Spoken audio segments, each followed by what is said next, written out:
नमस्कार। भारत में दुनिया की सबसे बड़ी युवा जनसंख्या है। यहाँ 25 वर्ष से कम आयु वर्ग की जनसंख्या 60% से अधिक है।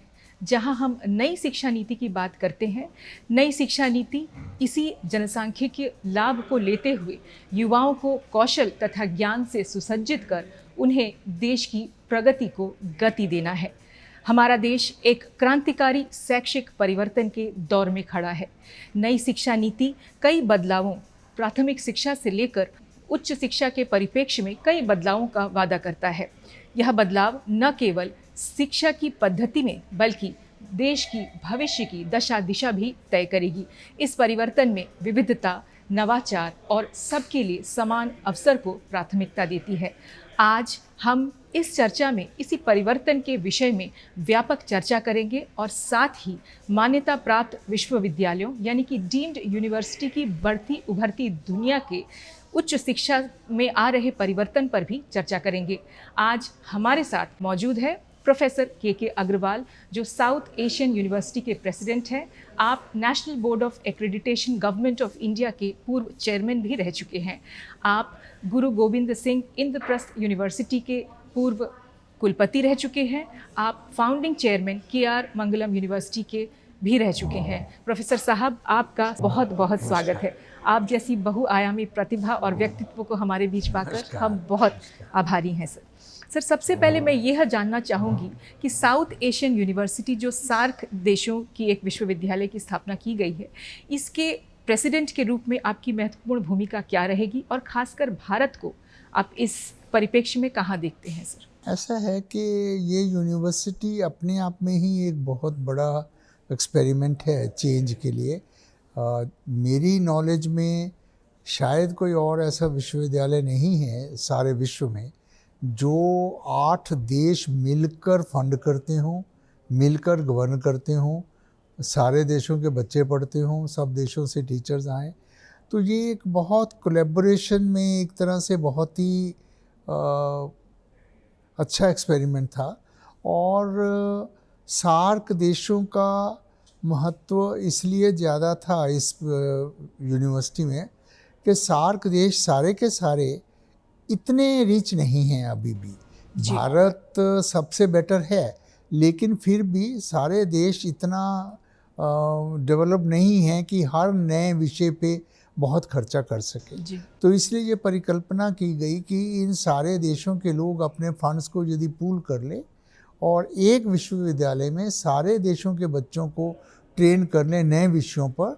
जैसे अभी आपने नवाचार की बात की, इनोवेशन, क्रिएटिविटी, इन विषयों में यदि वास्तव में नया नया काम करना हो तो बहुत पैसा चाहिए। नैनो टेक्नोलॉजी अब बहुत से लोग कर रहे हैं, लेकिन कई बार बहुत सब स्टैंडर्ड सा हो जाता है क्योंकि रियली जितना पैसा चाहिए उतना नहीं मिल पाता। दूसरी तरफ ये भी फैक्ट है कि ऐसे सब्जेक्ट्स में किसी भी देश को कोई लाखों करोड़ों ग्रेजुएट चाहिए, ये भी नहीं होता। तो इसलिए ये सोचा गया कि एक सेंट्रल प्लेस पे सारे देश अपना थोड़ा थोड़ा पैसा डाल दें और सब देशों के बच्चे थोड़े थोड़े नंबर्स में ट्रेन हो जाए, तो जिससे सब देशों का काम नए विषयों पे चल सके। तो ये कोलैबोरेशन का एक बहुत बड़ा उदाहरण है अपने आप में, जिसमें सार्क देशों के सब बच्चों को नए विषयों में ट्रेन किया जा सकेगा। और दूसरा मुझे ये मानना है कि आफ्टर ऑल सार्क देश कॉमन बाउंड्री हैं, बहुत दूर नहीं हैं, तो आपस में कई चीज़ें सिमिलर हैं, थोड़े थोड़े डिफरेंसेस भी हैं। तो सिमिलैरिटीज़ को और आगे संजोना और डिफरेंसेस को ये एनालाइज करना कि कहाँ डिफरेंसेस ज़रूरी हैं और कहाँ वो डिफरेंस एक्सीडेंटली हो गए, तो उनको कैसे उनसे सीखा जा सकता है। जैसे लॉज हैं, हर देश के लॉज में थोड़ा थोड़ा फ़र्क है, तो क्या वो एक दूसरे से सीखा जा सकता है, ये भी इसका एक विषय है। दूसरा, कुछ प्रॉब्लम्स ऐसी हैं जैसे डिज़ास्टर मैनेजमेंट है। अब से साइक्लोन ही एक एंगल लें डिज़ास्टर्स का, तो इंडिया की कोस्टल लाइन बहुत बड़ी है, मालदीव्स पूरा ही कोस्टल है, श्रीलंका पूरा ही कोस्टल है, बांग्लादेश में कुछ कोस्टल लाइन है। तो यदि इन सब में साइक्लोन मैनेजमेंट का काम एक जगह किया जाए, खूब पैसा लगा के किया जाए और उसका लाभ सबको हो, तो इस तरह की परिकल्पना है जिससे मुझे लगता है सब देशों को फायदा होगा। यानी समानताओं और विविधताओं दोनों को दोनों साथ को लेकर देखना, चलना। दोनों को इसमें देखना। एक्सचेंज प्रोग्राम्स होते हैं सर? हर यूनिवर्सिटी आज ये इस बात की इच्छा करती है कि हमारे पास दूसरे देशों के बच्चे हों। इस यूनिवर्सिटी में तो ये ग्रंटेड ही है कि दूसरे देशों के बच्चे होंगे। तो जब बच्चे आपस में 6-7 देशों के बच्चे इकट्ठे पढ़ते हैं तो जो डाइवर्सिटी वाली बात है वो तो अपने आप ही सीख लेते हैं। सर, आज जब हम नई शिक्षा नीति की बात करते हैं, ये एक बहुत ही महत्वाकांक्षी नीति है जो उच्च शिक्षा क्षेत्र के साथ साथ प्राथमिक शिक्षाओं में भी काफ़ी चेंजेस ला रहे हैं। सर, इसके जो मुख्य उद्देश्य हैं उसको थोड़ा सा आप उजागर कीजिए सर। मुझे लगता है नई शिक्षा नीति को अभी भी बहुत कम लोगों ने वास्तविक रूप में समझा है, क्योंकि नई शिक्षा नीति मेरे हिसाब से एक डॉक्यूमेंट नहीं है, ये माइंडसेट चेंज है। और माइंडसेट, इसको कौन से विषय हैं, इंटरडिसिप्लिनरी विषय कैसे होंगे, ये मेरे ख्याल से बहुत छोटे विषय हैं। इसके जो रियल बिंदु हैं, एक तो पूरा जो इंटीग्रेशन, पहली बार एक शिक्षा नीति है जो प्री नर्सरी से शुरू होकर पोस्ट डॉक्टरल तक जाती है। तो जो एक सीमलेस इंटीग्रेशन सारे करियर में किया गया है, वो पहली बार किया गया। इस तरह से वोकेशनल एजुकेशन जो स्कूल में शुरू हो वो आगे हायर एजुकेशन तक कंटिन्यू रहे। पूरा वोकेशनल फ्रेमवर्क से लेकर फिर उसको इंटीग्रेटेड फ्रेमवर्क बना दिया गया है कि आप कहीं भी कर सकते हैं। मतलब मुझे नहीं लगता कि कुछ साल पहले भी कोई ये इमेजिन कर सकता था कि we could have PhD in plumbing. तो इस तरह की जो सीमलेस इंटीग्रेशन हुआ है और वोकेशनल एजुकेशन को एक जो रिस्पेक्ट मिली है, स्किल एजुकेशन को जो रिस्पेक्ट मिली है, वो मुझे लगता है बहुत आगे तक हमें लेके जाएगी।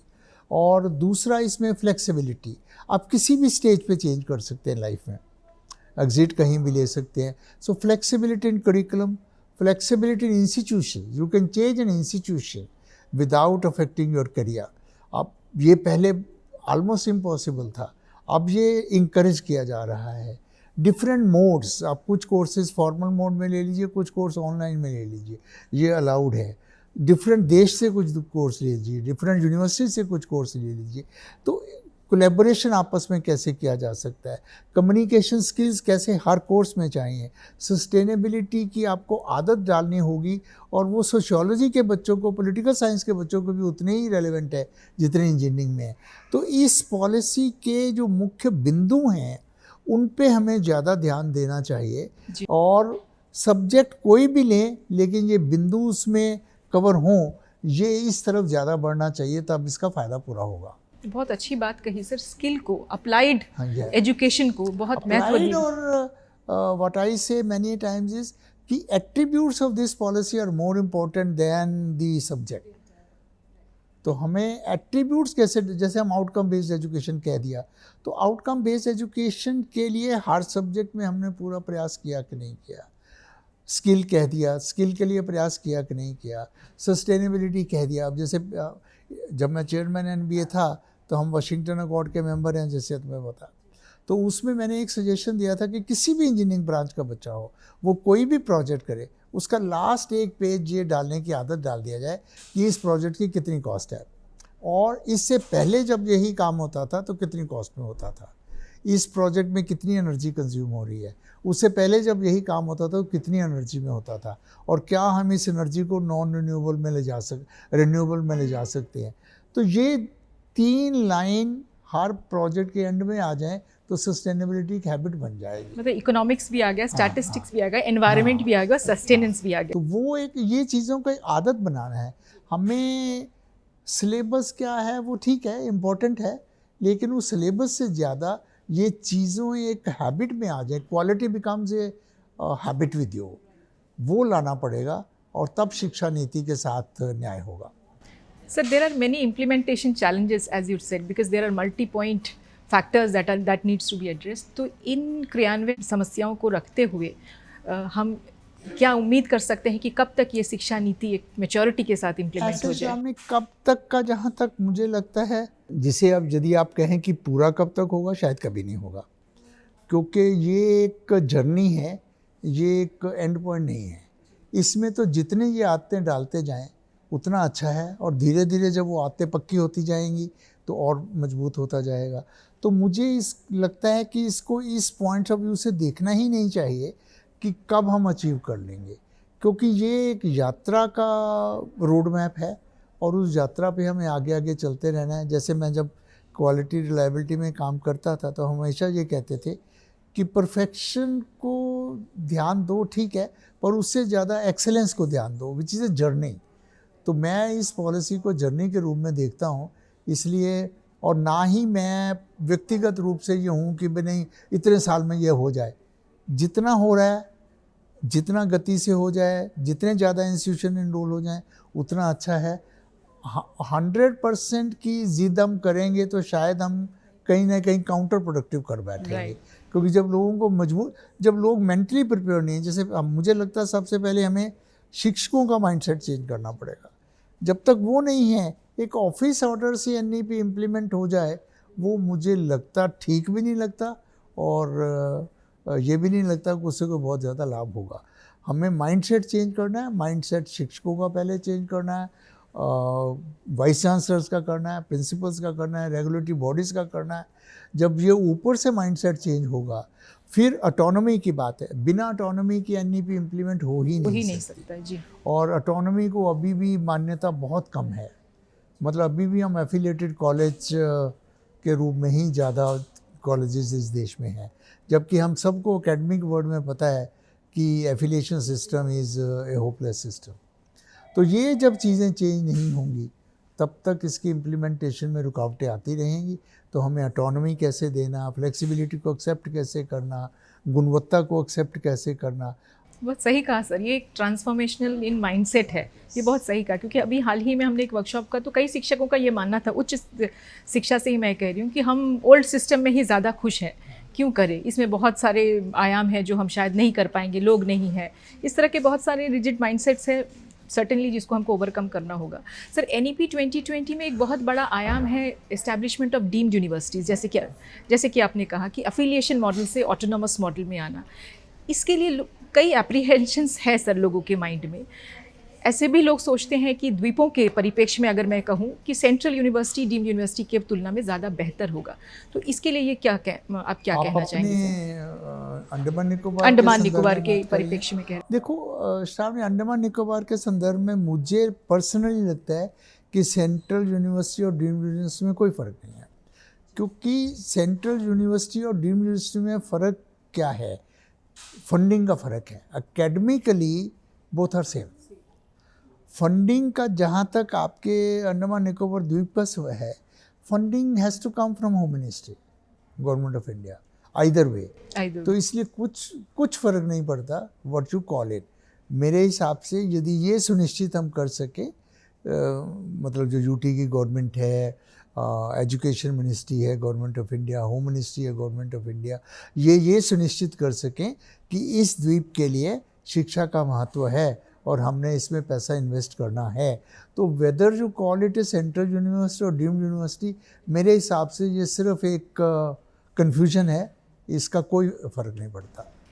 लोगों के मन में ये शंकाएं भी है कि फीस संरचना जो है वो बढ़ जाएगी। जो मैंने कहा, फीस का इस मॉडल से कोई लिंक नहीं है। फीस के लिए तो आपको ये प्रयास करना पड़ेगा कि इस द्वीप समूह में हमने उच्च गुणवत्ता वाली शिक्षा देनी है और उसका ये खर्चा आएगा। अब इस खर्चे को जितना गवर्नमेंट मीट कर दे बाकी आपको फीस से लेना होगा। अब वो चाहे सेंट्रल यूनिवर्सिटी हो चाहे डीम्ड यूनिवर्सिटी हो। नॉर्मली सेंट्रल यूनिवर्सिटीज़ में गवर्नमेंट ग्रांट ज़्यादा देती हैं क्योंकि उनका नंबर बहुत ज़्यादा होता है, बच्चे बहुत ज़्यादा होते हैं। डीम्ड यूनिवर्सिटीज़ नॉर्मली एक छोटे इंस्टीट्यूशंस थे, इसलिए ग्रांट कम है, इसलिए ये वहम आ सकता है कि फ़ीस कम है, लेकिन फ़ीस का मॉडल से कोई लिंक ही नहीं है। फ़ीस का तो सिर्फ इतना है कि हम क्या गवर्नमेंट को ये समझा पाते हैं, माननीय गृह मंत्री जी को, माननीय शिक्षा मंत्री जी को, कि भाई इस द्वीप समूह के लिए, इस यूनिवर्सिटी के लिए इतना पैसा चाहिए और गुणवत्ता से कंप्रोमाइज़ नहीं करना चाहिए, और यदि पैसा कम मिलता है तो फिर नेचुरली आपको फ़ीस बढ़ानी पड़ती है, लेकिन वो सेंट्रल यूनिवर्सिटी है या डीम्ड यूनिवर्सिटी है उससे डिपेंड नहीं करता। सर, आप द्वीपों में उच्च शिक्षा से कुछ सालों से जुड़े हैं, खासकर ब्रेड से, तो आप उच्च शिक्षा को कहाँ देखते हैं? रिसर्च के टर्म्स में अगर हम कहें, जो लोकल रिसर्चेस है, इसकी कितनी महत्व है? देखिए, ऐसा होता है श्रावणी, जो छोटी जगह होती है उसके अपने डिफ़िकल्टीज तो होती हैं, उनको समझना भी चाहिए, देश को भी समझना चाहिए, उस जगह को भी समझना चाहिए। अब जैसे मैं सार्क देशों को देखता हूँ तो मैं डिफरेंस देख पाता हूँ बड़े देशों में और छोटे देशों में, जी। और उन डिफरेंसेस की रियलिटी समझना चाहिए। और हमारे देश में थोड़ा सा ये एक अब्रेशन आ गया कि हमने समझा कि विश्वविद्यालय का मतलब ये है कि बस विश्व स्तर की प्रॉब्लम्स देखना। विश्वविद्यालय का ये मतलब नहीं है। विश्वविद्यालय का मतलब आप सारे विश्व को ध्यान में रखो, लेकिन लोकल प्रॉब्लम्स को आप ज़्यादा अटेंड करो। जैसे डिब्रेट में भी आपने छोटी छोटी जो लोकल प्रॉब्लम्स की, मुझे लगता है उनको यदि नॉलेज वाइज हायर लेवल पे ले जाया जाए तो वो एक मॉडल हो सकता है कि लोकल से हम सारी दुनिया को भी मॉडल दे सकते हैं। कहाँ से कोई मॉडल निकलता है ये कहा नहीं जा सकता, उस पर प्रयास करना पड़ेगा। अक्सर क्या होता है कि छोटी जगह पे कॉन्फिडेंस लेवल कम हो जाता, वो बढ़ाना पड़ेगा हमें। और मुझे अभी भी याद है कि मैंने अपनी लाइफ के 27 साल कुरुक्षेत्र जैसी छोटी जगह पे पढ़ाया है, और मेरे ख्याल से मोस्टली मैंने सारा अंतर्राष्ट्रीय स्तर का काम वहीं से किया। तो इसलिए मैं व्यक्तिगत रूप से भी ये जानता हूँ कि छोटी जगह से भी बड़े काम हो सकते हैं। सिर्फ ये है कि एक निश्चय तो दृढ़ करना ही पड़ेगा, शायद बाकी जगह से ज़्यादा दृढ़ करना पड़ेगा। और आपको आसपास लोग कम दिखेंगे, फिर भी करना पड़ेगा, लेकिन कोई दिक्कत नहीं है। और कौन सी छोटी समस्या से आप मॉडल दे सकते हैं जो बड़े से बड़े देश के लिए हो सकता है, अब वो तो कहना मुश्किल है। और ऐसे बहुत से उदाहरण हैं। जब एक अमेरिका में देखो, रिसर्च ट्रायंगल पार्क कितनी सी जगह है, आपके पोर्ट ब्लेयर जितनी जगह है, लेकिन सारी दुनिया की रिसर्च गाइड होती है वहाँ से। तो इसलिए वो हमें अपना बौद्धिक स्तर थोड़ा विस्तार करना पड़ेगा। मैंने कहा ये सारी प्रॉब्लम माइंडसेट की है। माइंडसेट हम विकसित करें। अब छोटी जगह पे अच्छे टीचर्स कम होंगे, वो किसी तरह से हु स्टार्ट्स फर्स्ट, हम कहें भी अच्छे टीचर आएंगे फिर अच्छी रिसर्च होगी, तो किसी ना किसी को तो पहल करनी पड़ेगी ना। तो मुझे लगता है पहल हमें प्रशासनिक तौर पे करनी पड़ेगी। भाई छोटी जगह है, यहाँ पहले हम इन्फ्यूज़ करें अच्छे टीचर्स को, जितने चाहिए उससे ज़्यादा करें, तो फिर आगे चीज़ें बढ़ेंगी।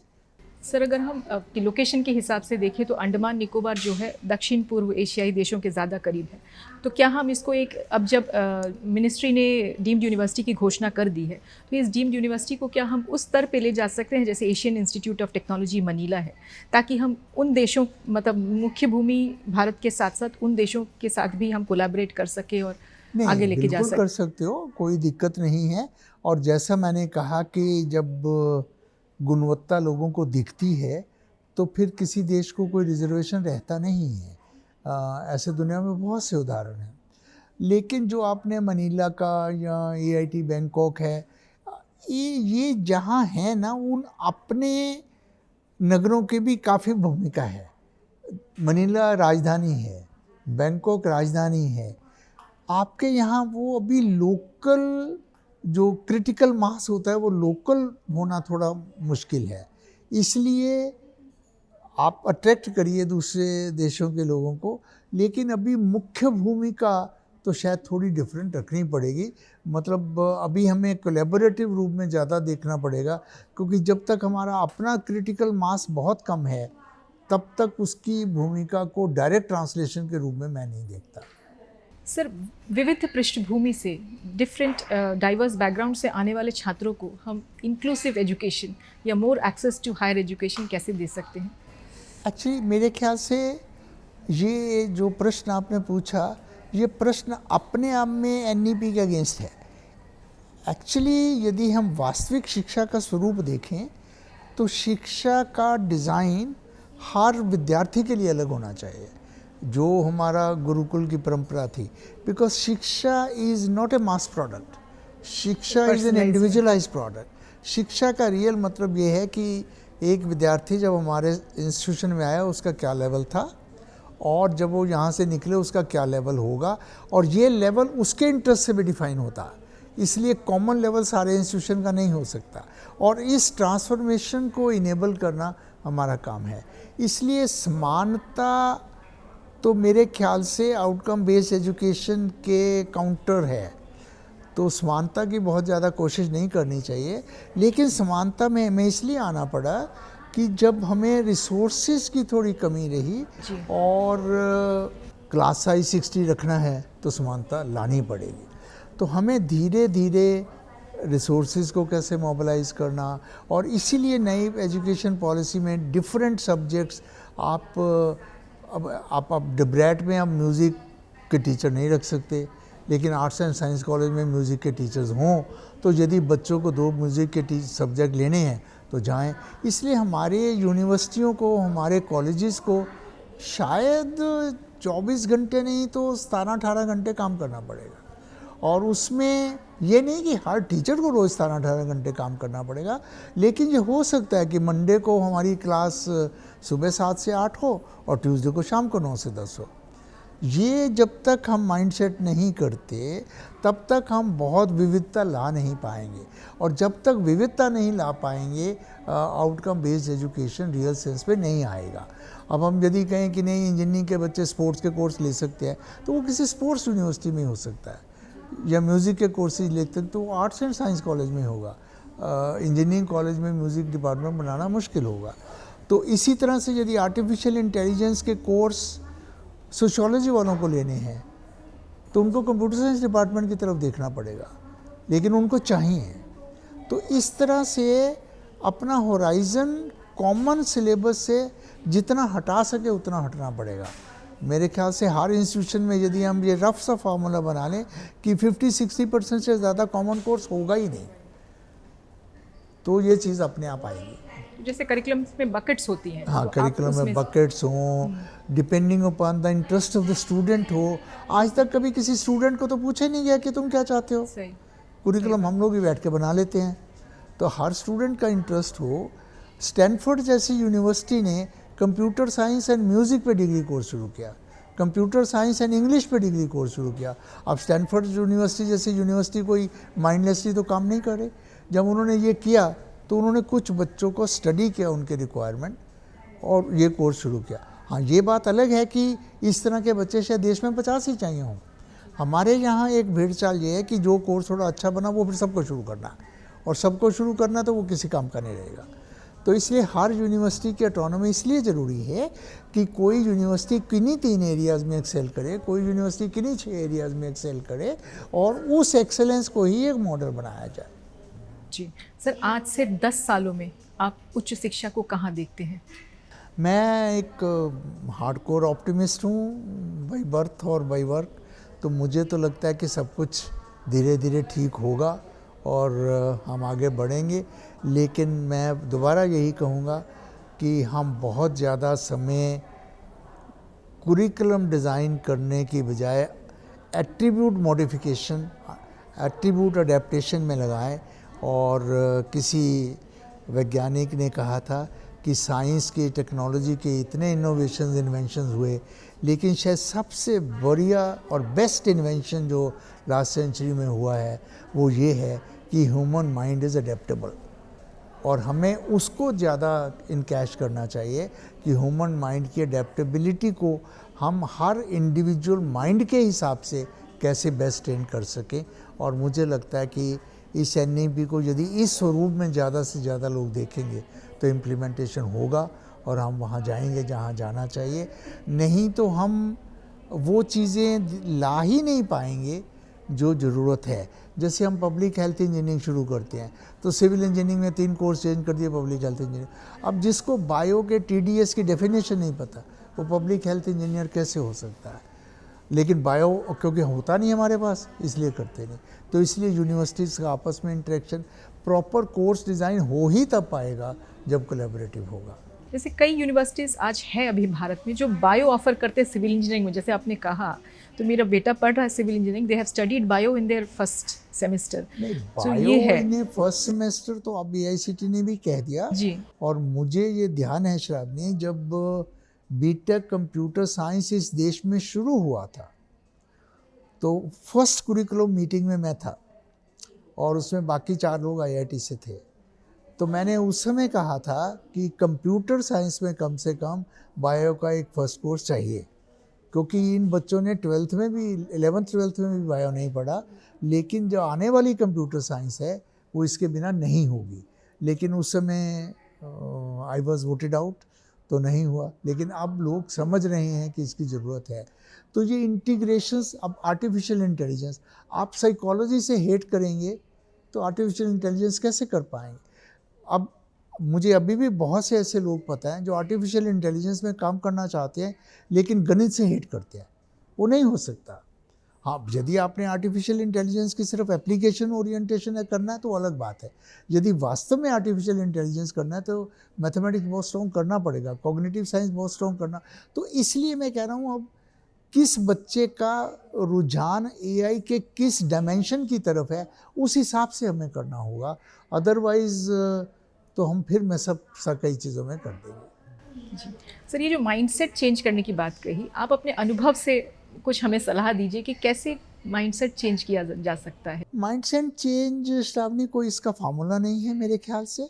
ये सिर्फ सबसे ज़्यादा एटीट्यूड्स पर ही डिपेंड करेगा, और सबसे पहले टीचर्स का एटीट्यूड, उससे भी पहले वाइस चांसलर्स का एटीट्यूड, डायरेक्टर्स का एटीट्यूड। जब तक हमारा ये एटीट्यूड नहीं बनता, क्या कितने टीचर्स ने अपने विद्यार्थियों के साथ 4 साल में 1 घंटा 20 सब्जेक्ट के बियॉन्ड बताया बात किया होगा। यदि वो नहीं है तो फिर नहीं होगा ये। अब वो टीचर्स का ये कहना लोड ही इतना, तो 1 घंटा कहाँ से आएगा, वो दिक्कत हो सकती है। लेकिन एक तो हमारा ये वहम कि भाई हमें 15 घंटे ही काम करना होता है सप्ताह में, ये भी गलत है। और दूसरा ये है कि हमारा छात्र हमारी संपत्ति है, हमारी धरोहर है, उसको हमने आगे ले जाना है, वो भावना।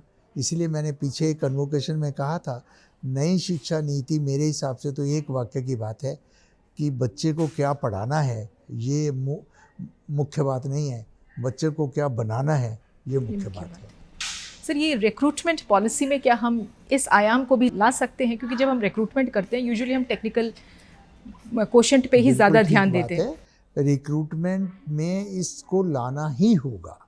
Otherwise as a matter of fact यदि आप मेरे से पूछें तो रिक्रूटमेंट में यूनिफॉर्मिटी लाने के वजह से हमने कई अच्छे टीचर्स को खोया है, क्योंकि कई अच्छे रियल अच्छे टीचर हार्डकोर तरीके से पेपर नहीं पब्लिश करना चाहते। वो शायद लाइफ में 2 पेपर पब्लिश करें जो शायद दुनिया को चेंज करने के ज़रूरी हो। डी ब्रॉगली का पीएचडी थीसिस 18 पेज का है विदाउट एनी रेफरेंस, और उसने मॉडर्न फिजिक्स को चेंज करके रख लिया। तो इसलिए अभी भी हमारे रिक्रूटमेंट में टीचिंग का ही बहुत कम महत्व है, विच इज़ पैराडॉक्सिकल। रख हम टीचर रहे हैं लेकिन गिन सिर्फ उसके रिसर्च पेपर रहे हैं। तो ये चेंज तो लाना ही होगा, और इसके लिए अगेन ये ज़रूरी है कि यूनिवर्सिटी के ऊपर एक समान रूप ऊपर से ना आए रूल्स। हर यूनिवर्सिटी में थोड़ी अपनी फ्लेक्सिबिलिटी हो। हमें ये मानना पड़ेगा कि हमारे वाइस चांसलर ठीक हैं, हमारे डायरेक्टर्स ठीक हैं, वो ठीक काम करते हैं, और यदि वो गलत हैं तो हमने क्यों गलत लगाए, उसके बाद उनको ठीक मान के ही आगे चलना पड़ेगा। फिर आगे जाते हुए वाइस चांसलर और डायरेक्टर्स को, टीचर्स को ठीक मानना ही पड़ेगा, टीचर्स को भी स्टूडेंट्स को ठीक मानना ही पड़ेगा। जब तक हम ये नहीं करेंगे तब तक हम इन चीज़ों को नहीं ला पाएंगे। मुझे अभी तक ऐसे बहुत से उदाहरण विश्व में पता हैं। मेरे अपने बेटे का केस है, फर्स्ट सेमेस्टर में वो गया बीटेक करके यहाँ से एमटेक करने, तो उसको एक टीचर ने फर्स्ट सेमेस्टर में कह दिया कि you need not appear in my final exam. अब बच्चा तो भारत से गया हुआ था, उसने कहा ये तो आफत आ गई, क्या हुआ? तो उससे पूछा सर क्या बात है? उसने कहा तुम्हारे असाइनमेंट्स के बेस पर मैंने वो देख लिया कि मैंने तुम्हें A+ देना है, अब तुम फाइनल एग्ज़ाम दोगे भी तो मैं कुछ सुधार तो कर नहीं सकता, तो इसलिए तुम मेरा सब्जेक्ट छोड़ कर बाकी सब्जेक्ट पे ध्यान दो। अब ये फ्लेक्सिबिलिटी को हम यदि हमेशा चैलेंज करेंगे तो ये चीज़ें नहीं आएंगी। मैंने अपने अमेरिका में ग्रैंड डॉटर की स्कूल की असाइनमेंट में देखा है 5 on 5 +2 फॉर इनोवेटिव सोल्यूशन। अब इस देश में क्या हम 7 नंबर 5 में से दे पाएंगे और फिर भी पागल नहीं कहलाएंगे? यदि अब वो टीचर इनोवेशन को कैसे क्रेडिट करे? तो ये चीज़ें हमें लानी होंगी, और वो फिर मैं रिपीट करता हूँ, वो ऑटोनॉमी एट एवरी लेवल पे आके ही आ सकेंगी, अदरवाइज दिक्कत होगी। जैसे बहुत अच्छी बात कही सर, ट्रस्ट बहुत बड़ा फैक्टर है। जैसे हम कंप्यूटर साइंस के लोग हैं, हम समझते हैं सिक्योरिटी और ट्रस्ट दो अलग बातें हैं। Security is more technical but trust is human made. जो सिस्टम में आपको टेक्नोलॉजी भी ट्रस्ट को बिल्डअप कर सकती है, क्योंकि आपका ये सब रिकॉर्ड हो सकता है। जब हमारे गुरुकुल हुआ करते थे तो ट्रस्ट पे ही सब चलता था गुरुजी का। मैंने तो कई बार पूछा, जब पांचों पांडव एक गुरु के पास गए, उन्होंने कहा नहीं अर्जुन तू तो धनुष्मान में कर, भीम को कहा गदा में कर, तो उन्होंने कोई एंट्रेंस टेस्ट लिया था क्या? उन्होंने बच्चे से बात करके देखा ये किस में एक्सेल कर सकता है, और वो उस दिशा में ले गए। जी, हमारे वो बिल्कुल मिसिंग हो गया। तो वो लाना पड़ेगा, क्योंकि जब तक हम रिसीवर की कैपेबिलिटी को ध्यान में रख के नहीं करेंगे, तब तक उसका बेस्ट आ ही नहीं पाएगा। और जब तक बेस्ट नहीं आता, तब तक बेस्ट नहीं आता। बेस्ट लाने की तरफ जो भी हमें करना है, फ्लेक्सिबिलिटी लाना है, गुणवत्ता तो लाना ही लाना है। फ्लेक्सिबिलिटी के बिना इंडिविजुअल, क्योंकि एजुकेशन, मैं रिपीट करता हूँ, इंडिविजुअलाइजेशन है। इसीलिए मैं तो एक स्टेटमेंट मैंने दिया था कि NEP को मैं तो ये कहता हूँ कि it is technology assisted gurukulisation. Because जैसे गुरुजी 1 से 10 बच्चों को देख सकते थे, 15 को देख सकते थे, टेक्नोलॉजी से शायद वो 100 को देख सकते हैं, क्योंकि एनालिसिस आसान हो गया, डेटा आपके पास तो है। हमें टेक्नोलॉजी को इंडिविजुअलाइज्ड एजुकेशन में कैसे ले जाना, उस तरफ बढ़ना होगा। तो NEP भी हो जाएगा, टेक्नोलॉजी भी हो जाएगी, गुणवत्ता भी आ जाएगी। धन्यवाद सर। आज इस साक्षात्कार में हमने शिक्षा के परिप्रेक्ष्य, बदलते आयामों पर बहुत विस्तार से चर्चा की। वर्तमान समय में यह अवश्यंभावी है कि शिक्षा में परिवर्तन हो रहा है और कई सुधार की भी स्कोप्स हैं। तो इन सुधारों को ध्यान में रखते हुए हम उम्मीद करते हैं कि नव स्थापित डीम्ड यूनिवर्सिटी के साथ द्वीपों में और पूरे भारत में उच्च शिक्षा बहुआयामी हो, समावेशी हो और भविष्य उन्मुखी हो। सर, आपका समय और विचारों के लिए हम आपका धन्यवाद करते हैं। धन्यवाद सर।